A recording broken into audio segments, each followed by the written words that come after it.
name's Dr. Nick Whiterod. I'm an aquatic scientist and I work for Aquasave. Each year we monitor maybe 150 sites across the eastern Mount Lofties, but also the western Mount Lofties. Rivers such as the Angus and Brimmer that used to flow all year round only flow for 9 sort of months of the year now, less at other times of some years. So sort of the fish are under stress, the native fish, and it's favouring more generalist and alien species. We've got a range of threatened species we look at. In the Angus, right here at this site, it's a small-bodied species, only grows to about that size, a southern pygmy perch.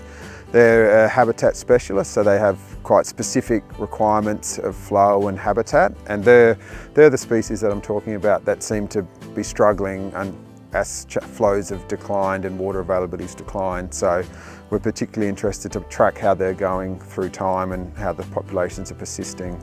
Historically, fish had all the water they needed and required, but then that balance shifted sort of to the opposite end of the scale, and we need to come back into the middle somewhere that still allows production and allows local communities to persist and survive, but also allows fish communities to prosper and survive in the habitats that they've survived for thousands of years. The most important considerations for managing rivers such as the Angus and those of the Mount Lofty, eastern Mount Lofty ranges is getting that balance between the natural environment, which I monitor and sort of keep a track on, with the development of small towns and industries. So obviously they've got water demands, but we need to get that balance right.